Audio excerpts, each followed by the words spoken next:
Coming up. I didn't know what else to do with my life, you know? Yeah. My family was gone. In the wake of tragedy, Kathy Sanders was searching for answers. We wanted to know if someone had prior warning. Why was the bomb squad down there? Today, she's back at the table to share what she discovered. I was looking for the truth, but the truth I found was one I wasn't expecting. The conversation starts now. Real friends, loving, laughing, and learning together. Sharing stories, one life at a time. So grab a seat. Welcome to Joni Table Talk. Well, for today's guest, the events of April 19th, 1995 would forever change her life.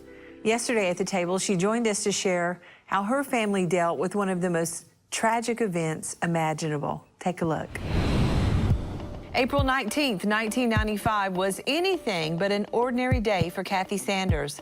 It was on that day one of the worst domestic terrorist attacks took place on American soil.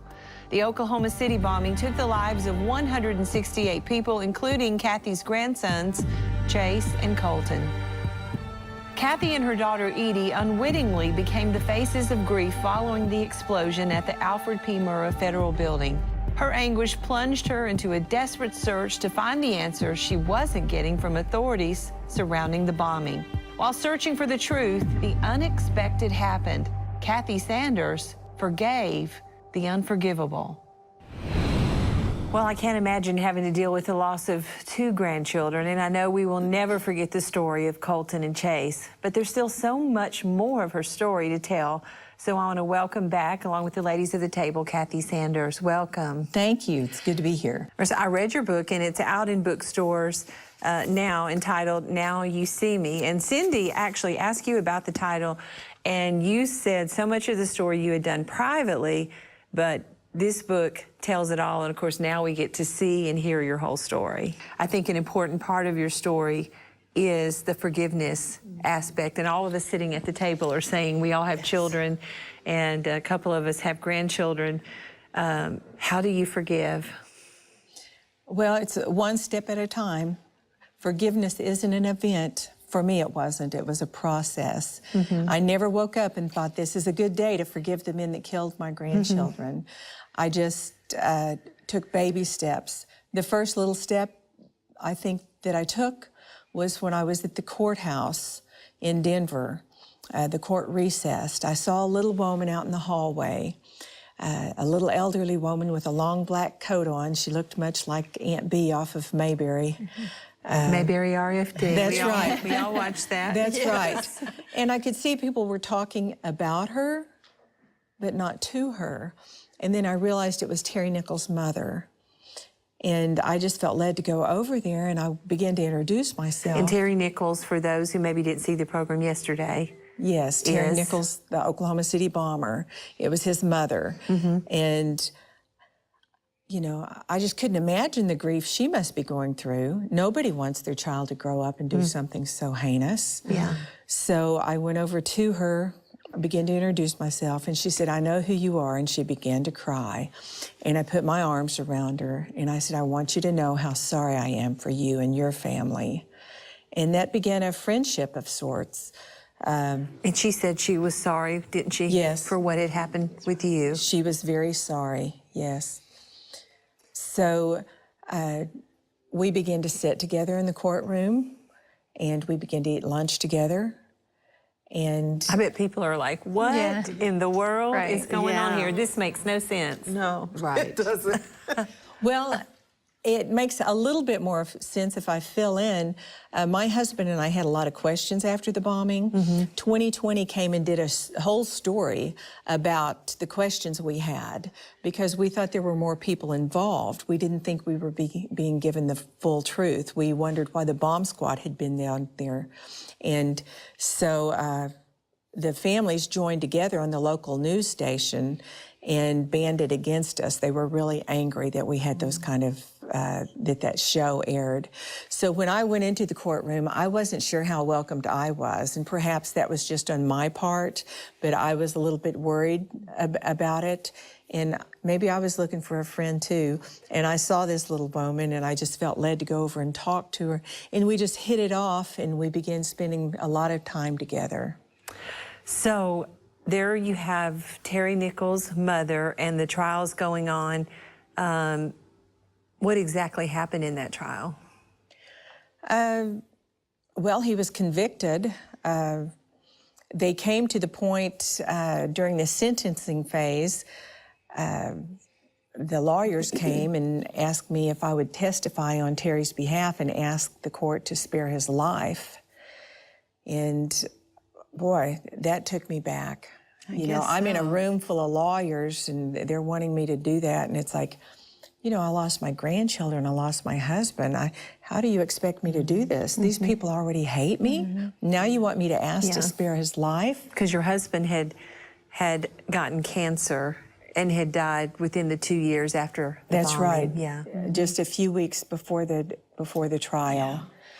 Why do you think that they wanted you to be the one to plea for him not to have the death penalty? Because I had been sharing information to his attorneys about the other people I believed were involved, and they knew I was trying to help him out, and they knew they knew I was willing to help. But I didn't know to what extent I would be willing to help. And I'm sitting there thinking, oh, wow, what would my husband think about me being in here and doing this? What would those families do if I did this? What would my grandchildren be thinking? Right. But then I asked the lawyer, I said, you know what? You give me an audience with Terry Nichols, and if he'll tell me what he knows, tell me what happened, I'll do it. And he said, okay, I'm going to get you the audience. And so I was real pumped that I was going to get to talk to Terry face to face. And during that time, the judge declared the jury hung, so he was no longer under the possibility of the death penalty. And so the lawyer never got me the appointment. So, but in the middle of all that, you've kind of reached out to his mother because you feel compassion for her. That's right. And nobody else is really reaching out to her at that point. And then also his sister, Susie, you reached out to her as well. But at what point did you make that conscious choice that I can't hold this unforgiveness and bitterness towards Terry Nichols forever? Well, as it happened, it slowly evolved because Terry Nichols, the bomber, became my friend Joyce's son. And so as my friend Joyce's son, I wished him the best. Wow, that's so good. And so what did that look like, especially for people who are watching right now and they're saying, well, look, I've had these life events, I haven't had what you had happen, but I've had these things happen and I'm having a really hard time thinking about forgiving, even though I know the Word of God says that we're supposed to love our enemies and do good to them that despitefully use us and to forgive. How did that process, that first step, start for you? Well, I think it began with meeting Joyce, his mother. I read my Bible, and I think, the Lord understood my confusion. Sure. He understood my anger and my hurt. And it's like, Lord, you're going to have to help me with this. I don't know what to do. This is how I'm feeling. I need some help. The Lord's Prayer said, there's only one condition in there. It says, forgive us our trespasses as we forgive those who trespass against us. Lord, I don't know how to do that. You're going to have to show me. And when I began to pray, it began to change my life. I don't know what it did for Timothy McVeigh or Terry Nichols, but it changed me. But you actually began to pray for them. That's right. After McVeigh was executed, Terry's son, by his first wife, Lana Padilla, his son named Josh, was 12 at the time of the bombing. The FBI had questioned him as to being John Doe number 2. Josh hadn't seen his dad in 4 years. They executed McVeigh, which was Josh's buddy. And Lana calls me and tells me that she's coming to town because Josh wants to see his dad. And I said, well, why don't you come stay with me? And she said, I don't know if he'll be comfortable or not staying with you, but I said, well, at least come by and eat. And she said she would. And so when the doorbell rang, I went to the door, and this kid that had been a little short, fat kid was now a big, tall, good-looking boy. And I didn't know what to say, so I said, well, I knew you were coming, so I baked a cake. And I hugged his neck, and Josh wound up staying 4 days.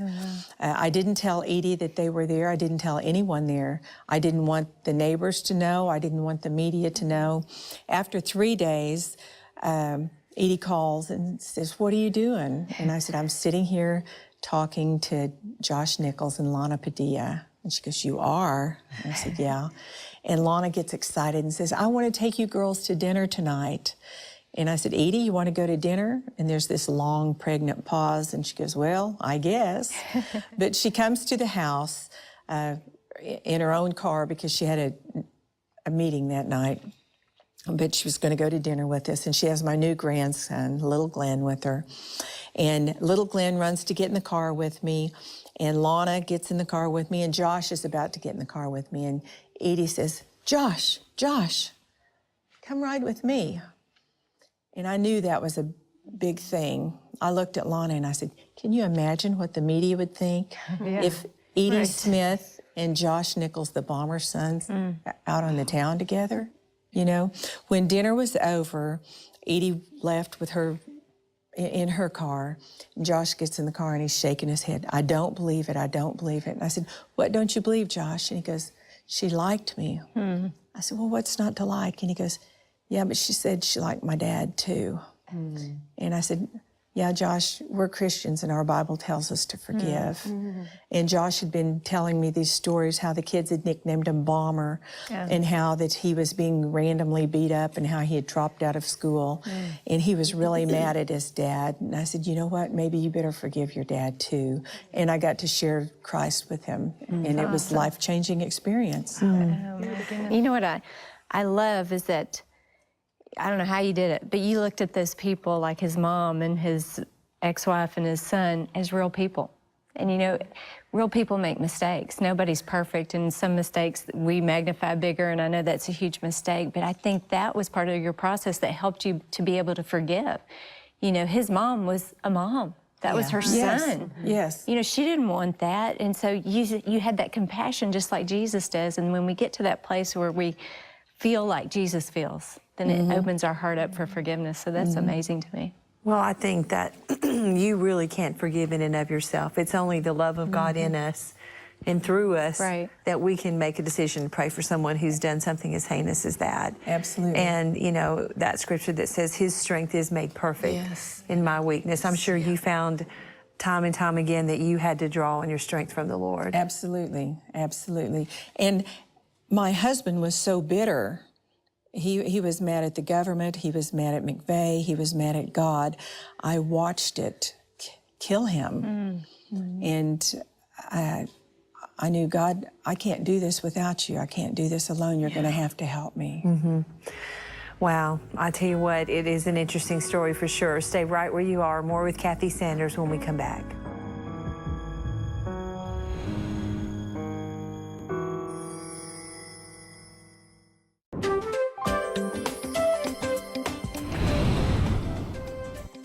Well, from that first horrific day on April the 19th, Kathy began trying to put the pieces of the puzzle together to understand what happened.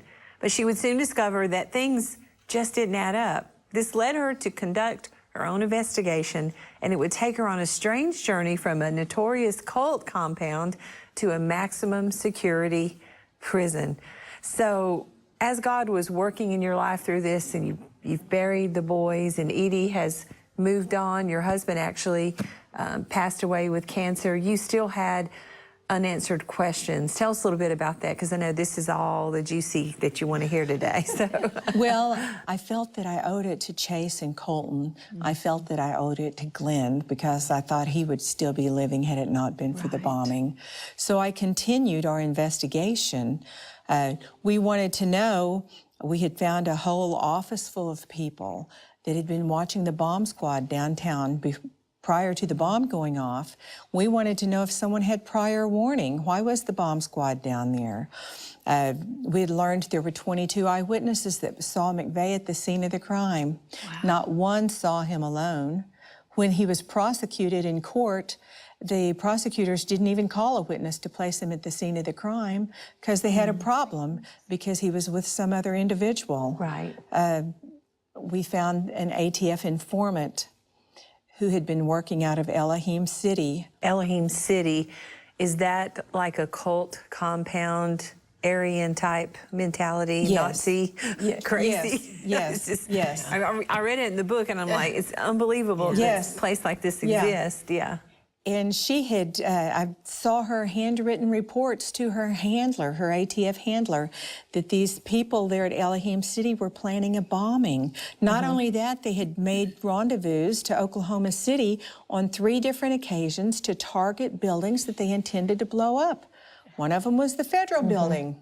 I obtained the phone records from Elohim City from Timothy McVeigh. Timothy McVeigh called Elohim City a week before the bombing, 2 minutes after calling the Ryder Truck Rental Company. Wow. I'm thinking, why isn't anyone looking at these people? I had questions I needed answers to. When I went to Elohim City, I actually took my daughter with me. And when we drove up to the compound, I'm thinking, wow, I have never seen anything like this. Big domed building. It looked like the Smurf house off of a cartoon. It was like, what is this? And there's this sign there. And so I pick up the camera, the video camera, and I'm starting to take pictures of this because there was no way I was going to be able to describe it to anyone. And I hear my daughter say, put the camera down, Mom, put the camera down. And I knew by her voice I needed to put the camera down. And when I did, I looked up and there were men with guns pointed at us coming to the car. I had been told that if you want to have an audience with these people, you've got to attend their church service, which was at noon. And it was noon. So we had the armed escorts took us into the church. When we went in there, it was horseshoe-shaped inside with the parishioners around the sides. And the old man, Robert Millar, was the pastor there.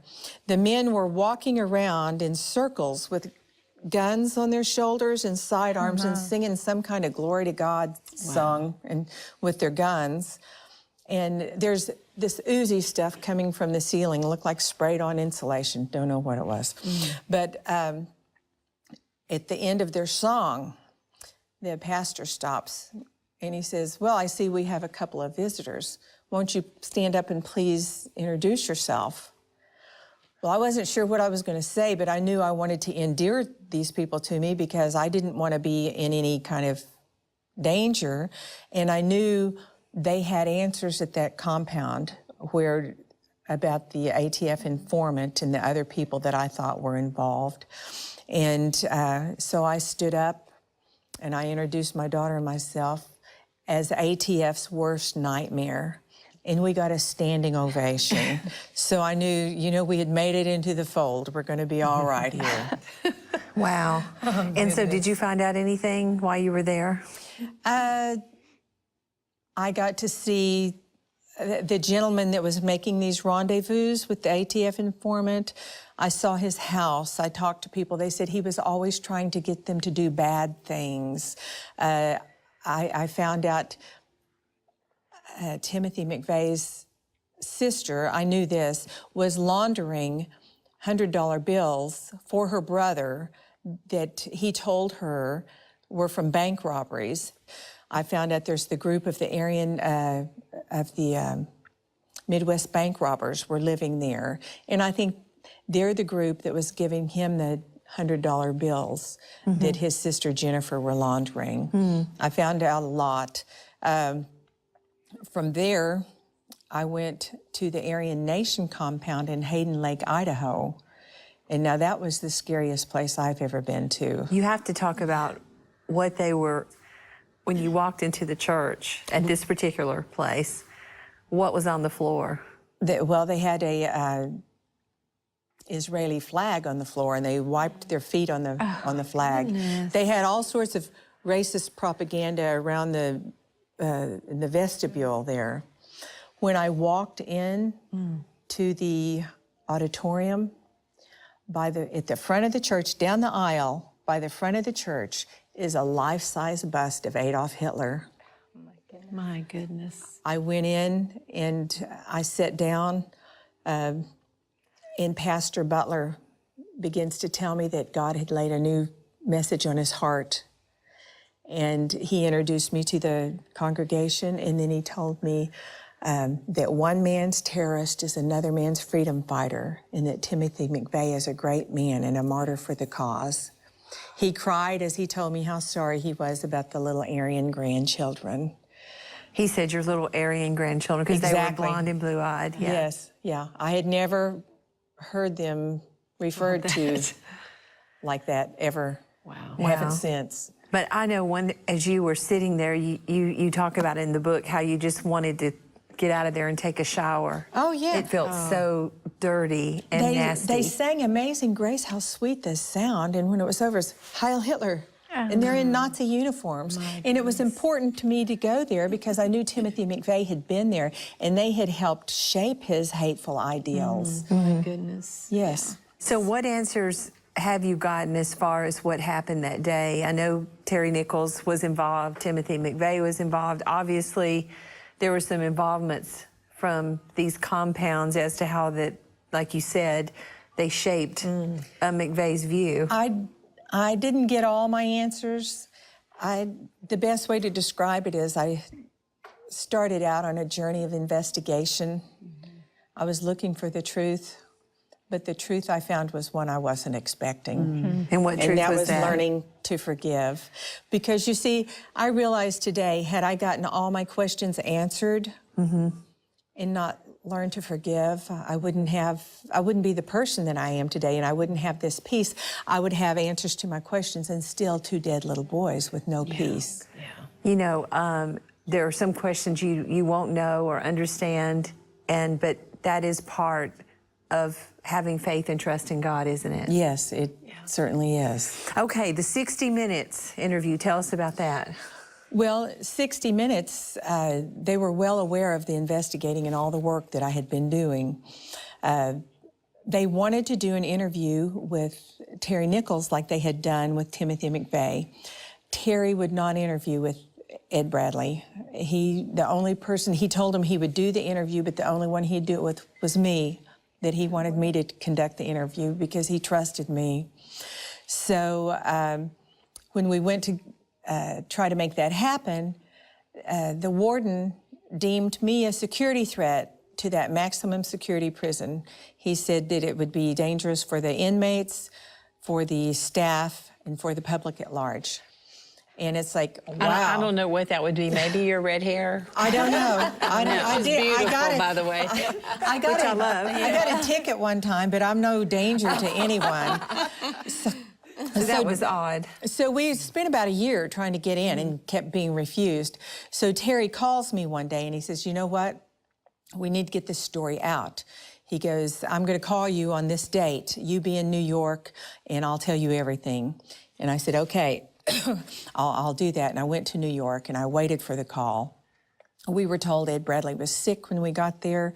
And if he was unable to do the story, Katie Couric would do the story. But while we're sitting on the set, we find out Ed Bradley has died. We continue to wait for Terry to call. He didn't get a call. He didn't call. The next week... Which was very unusual. Which was really unusual. Yeah. The next week, excuse me, his mother calls me and tells me Terry was very upset and told her to call me and apologize. That he was notified that day that the prison had taken me off his calling list and they wouldn't let him call. And she was angry. She said, you know what, if he won't call, you come here next week, and when he calls me, I'll let you talk to him and you can get your story. And I said, okay, we'll do that. And his lawyer had told me, this is going to blow your socks off. America's not going to believe what he's going to tell you. Well, I went to bed that night and I got to thinking, you know, 60 Minutes was excited, I was excited, but I thought, if I let her do this, she's not ever going to be able to talk to her son again. So I called her back the next day, and I said, Joyce, I'm sorry, but I'm not going to be able to do that. And I told her why, and I called 60 Minutes. So I felt like it was, you know, I'd been waiting for these answers all these years, and I gave them up because I felt like it was the right thing to do. And I learned that following God's guidance and being able to forgive was better than what I had in mind to begin with. Was really the more important message, because even if you find out all the answers and who was behind it, it's not going to bring the boys back. That's right. Well, we're out of time. How could we be out of time? We just started this program. But again, I want to thank Kathy for joining us at the table. To hear an even more detailed account of her story, you can pick up a copy of her book, Now You See Me. It's available now at bookstores, Amazon.com, etc. And don't forget to visit her online at KathySanders.org. You can see some of her beautiful artwork. And again, if you're struggling to forgive, that's why we're here today. That's why you're watching this program, because God is touching your heart in a special way, just like He touched Kathy's. He wants you to let go of that forgiveness. I heard someone say one time, well, you said, I just can't forgive, I can't forgive. Well, think about what you've been forgiven. And then maybe it'll be a little easier for you to forgive. Again, there's a prayer line number on the screen. We have prayer partners standing by to pray with you. Also, we'd love to hear your comments online. You can join the conversation on Facebook or tweet me at Daystar Joni. Thank you, April, Dorothy, Cindy, and especially you, Miss Kathy. Well, thank you. For being here on the table my pleasure today. to be here with you. Thank you so much. We'll see you next time. Bye-bye for today.